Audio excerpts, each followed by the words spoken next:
ఈరోజు నిన్న మొన్న పేపర్లలో టీవీలలో కొన్ని వార్తలు చూసినాం. 6 నెలల్లో ప్రభుత్వం పడిపోతుంది, మళ్ళీ బీఆర్ఎస్ పార్టీ అధికారంలోకి వస్తుందని.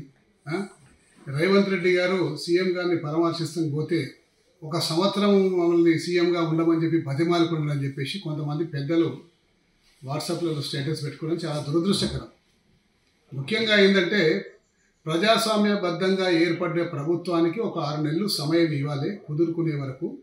బలమైన ప్రతిపక్షం బీఆర్ఎస్ పార్టీ ఉన్నది. ఇక్కడ ఈ బీఆర్ఎస్ పార్టీ రేపొద్దున ప్రజలకు ఇచ్చిన వాగ్దానాలు విఫలమైతే ప్రజల తరఫున పోరాటంకు సిద్ధంగా ఉన్నాం. కాబట్టి 6 నెలలు వేచి చూడండి. సీనియర్లైన నాయకులందరూ కూడా పడిపోతుంది, లేకపోతే బతిలాడుకున్నారు, మళ్ళీ మేమే వస్తామని చెప్పేసి అనే మాటలు పార్టీకి నష్టం చేకూడతాయి. కాబట్టి దయచేసి అటువంటి మాటలు మాట్లాడొద్దని చెప్పేసి సీనియర్ నాయకులకు ఈ సందర్భంగా కోరుకుంటూ, రేవంత్ రెడ్డి గారు ఒక మంచి సాంప్రదాయం నెలకొల్పిండు.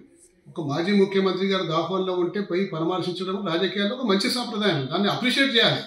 కానీ దాన్ని వెకిలిగా దాన్ని వేరే విధంగా అన్వయించడం మంచి పద్ధతి కాదని చెప్పేసి ఈ సందర్భంగా మనవి చేసుకుంటూ, నేను ఈ వ్యాఖ్యలు చేస్తే దాన్ని అనేక రకాలుగా అన్వయిస్తారు. పార్టీ మారుతుందని, ఏదో మారుతుందని ఇవన్నీ అన్వయిస్తారు. కానీ స్పష్టంగా ఒకటి చెప్పదలుచుకుని, నేను బీఆర్ఎస్ పార్టీ సైనికుని. మా ముఖ్యమంత్రి గారు ఆల్వేస్ మొన్న మీటింగ్లో చెప్పిండ్రు, కొత్త ప్రభుత్వం ఏర్పడ్డది కాబట్టి కొత్త ప్రభుత్వానికి 6 నెలలు సమయం ఇద్దాం. ఆ సమయం ఇచ్చిన టైంలో వాగ్దానాలు నెరవేర్చకపోతే బలమైన ప్రతిపక్షంగా ప్రజల తరఫున పోరాడదామని చెప్పి ముఖ్యమంత్రి గారు ఆల్రెడీ చెప్పింది. కాబట్టి అదే మాట మీద నిలబడదామని సీనియర్ నాయకులకు అందరూ కూడా విజ్ఞప్తి చేస్తున్నాం. ఇటువంటి ఆలోచన ఎవరికి లేదు. దాన్ని మీడియా స్పెక్యులేషన్ తప్ప ఎవరికి ఎటువంటి ఆలోచన లేదు. స్పష్టంగా చెప్తున్నాం, అందరం మా పార్టీలోనే ఉంటాము. మా పార్టీ వాళ్ళు మా పార్టీలోనే ఉంటారు, ఆ పార్టీ వాళ్ళు ఆ పార్టీలోనే ఉంటారు. కాబట్టి ప్రజాస్వామ్యబద్ధంగా ఏర్పడే ప్రభుత్వం కాబట్టి ప్రభుత్వానికి 6 నెలల సమయం ఇస్తాం.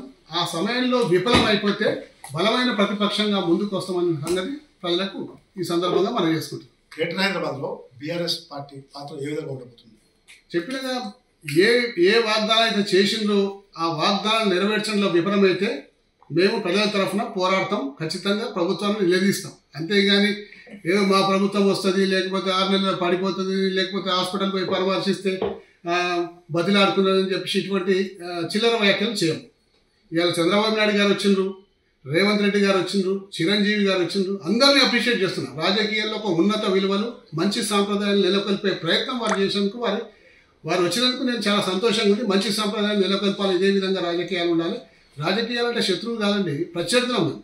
వాళ్ళు వేరే పార్టీకి రిప్రజెంట్ చేస్తాం, మేము వేరే పార్టీకి రిప్రజెంట్ చేస్తాం. మా ముఖ్యమంత్రి ఎప్పుడు చెప్పే మాటలు ఇవి. రాజకీయ ప్రత్యర్థులం అంతేగాని శత్రువులం కాము.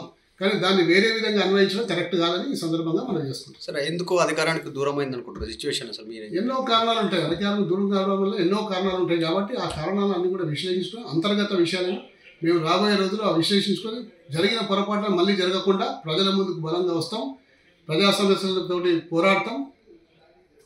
పాలకపక్షం మీద 6 నెలల్లో నెరవేర్చకుంటే పోరాటం స్టార్ట్ చేస్తాం. బీఆర్ఎస్ ఎల్పీ నేతకు ఆల్రెడీ అధికారం అదే మీరు బాధ్యత తీసుకున్నారు, డిప్యూటీ లీడర్, అవన్నీ ఏమైనా ఎన్నికలు ప్రస్తావన వచ్చిందా? ప్రస్తుతానికి మా నాయకుడు హాస్పిటల్లో ఉన్నాడు కాబట్టి వాళ్ళు డిశ్చార్జ్ అయితే మేము మాట్లాడుతున్న తొందర లేదు. వాళ్ళు వాగ్దానం చేస్తే సంతోషమే. ఎప్పుడైతే విఫలమవుతుందో ఇవన్నీ కొత్తగా ఇప్పుడు 4-5 రోజులు అవుతుంది కాబట్టి మేము ఏం విమర్శ చేసినా మంచి పద్ధతి కాలేదు. కాబట్టి వెయిట్ చేస్తాం, తర్వాత చూస్తాం.